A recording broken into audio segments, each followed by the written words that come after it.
It started with a feeling, a nagging suspicion that something was off. Mark, my husband, had always been attentive, but lately he was distant. Working late, business trips popping up, and a phone that was perpetually glued to his hand. I tried to brush it off, telling myself I was being paranoid. We had a good life, a beautiful home, and 2 wonderful children. Why would he jeopardize that? One evening, I decided to surprise him at work. I packed a picnic basket with his favorite snacks and drove to his office. The receptionist informed me that Mark had left hours ago for a meeting. Confused, I called him, and he answered, his voice strained.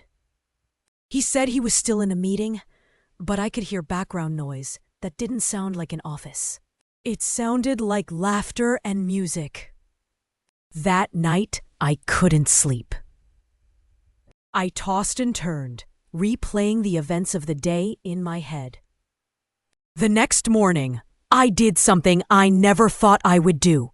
I checked his phone. My heart pounded in my chest as I scrolled through his messages. There it was, a name I didn't recognize, followed by a string of affectionate texts. Pictures, too. My world crumbled. When Mark came home, I confronted him. I showed him the messages, my voice trembling with anger and hurt. He denied it at first, telling me I was misinterpreting things, that the woman was just a colleague. But the evidence was overwhelming. Finally, he admitted to the affair. He said it was a mistake, a moment of weakness, and begged me to forgive him. But that's when the gaslighting started. He told me I was being unreasonable, that I was overreacting. He said I was always insecure and jealous, that my suspicions had driven him away. He twisted the narrative, making me feel like I was the one to blame for his infidelity. He said things like, "If you had been more supportive, I wouldn't have looked elsewhere." Or, "You're always so critical. No wonder I needed someone who appreciates me." I started to question my own sanity. Was I being too demanding? Was I responsible for his actions? He made me feel like I was losing my mind. I confided in my best friend, Sarah, who listened patiently as I recounted the events. She validated my feelings, telling me that his behavior was unacceptable and that I wasn't crazy.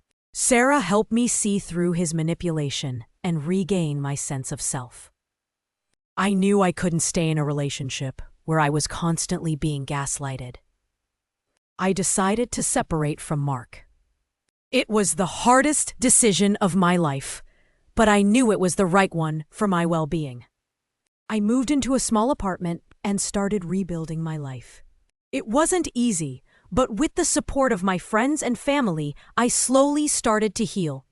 Even after the separation, Mark continued to try to manipulate me.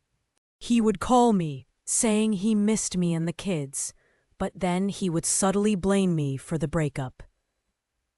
I learned to recognize his tactics and refused to engage.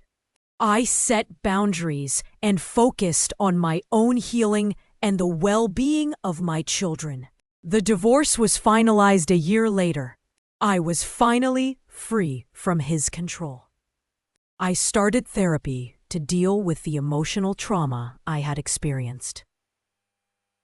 It was a long and difficult process, but I emerged stronger and more resilient. I learned to trust my instincts and to recognize red flags in future relationships.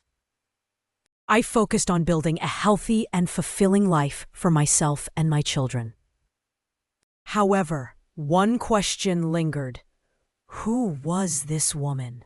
I was so blinded by Mark's gaslighting that I never actually discovered the full truth about the affair. Was it a one-time thing? Or had it been going on for months? Was she someone I knew? These questions remained unanswered, haunting me even after I moved on. If you found this story relatable, please like, share, and subscribe for more true stories. Your support helps us bring these important narratives to light. And remember, you're not alone.